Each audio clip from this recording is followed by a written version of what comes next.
Накелис, достармен. Салам достор. Biz Antalya'da.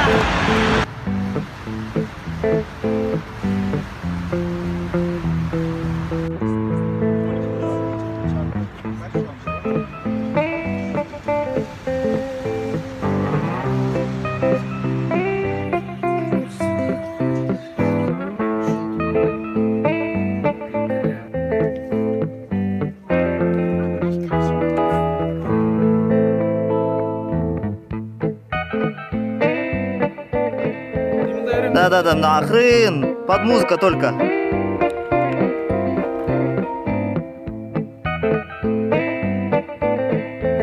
Мынакей бүгүн Түркия мамлекетинде, анын ичинде Анталия деген чоң шаарда мына өзүңүздүн жапжаң ырыңызга клип тартып жатасыз. Съемка учурунда бүгүн башталды. Съемка процесси жөнүндө айтып берсеңиз, маанайыңыз кандай, сизге жагып жатабы?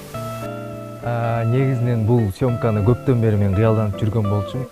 Жанагы чет жакта болгондо дагы тарыхый жерлерде өзгөчө бир образды жараткан, жаңы бир образдагы клипти ушул кыргыз элиме тартуулоо максатым болчу. Анан жана Кудайга тилегим жетти деп койсом болот. Ыраазычылык билдирсем болот дегендей. Аруу тилектер ар дайым орундаларына мен азыркы учурда ишенип ошо менен жашап турган учурум. Бекзат мырза, мынакей ушу Бексултан Байкендиктине ат артып, жолду артып, убактыңызды бөлүп, жака чейин Турцияга чейин келип отурасыз. Деги эле бул клипке кандай байланышып калдыңыз? Негизи мен Турцияга келейин деп жүргөн максаттар бар болчу биринчиден. Ошону биринчиден ниет кылып коет экенбиз. Ушинтип баягы биргеликте чогуу иштешип калдык да. Андан кийин сен билбейм, мындай сразу эле сүйлөшүп, эме болуп келгенде экөөбүз тең жылдызыбыз бири-бирибизге келишип, клипти сразу эле мына максат кылып тартабыз деп эле мындай бат эле келип ушинтип тартып калдык. Буюрса биринчи съемкабыз бүгүн бүттү.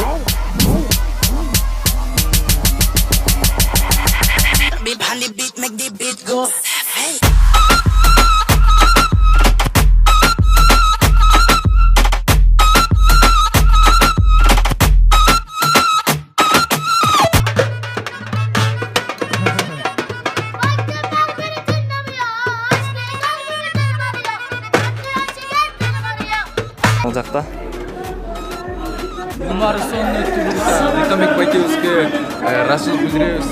Бүтүндөй Анкараны бизге эртеден кечке эртең ошого аракет кылып барып турган жерлерибиз бар. Азыр болсо сол Кале деген жерде. азыр Бексултан бийлейт.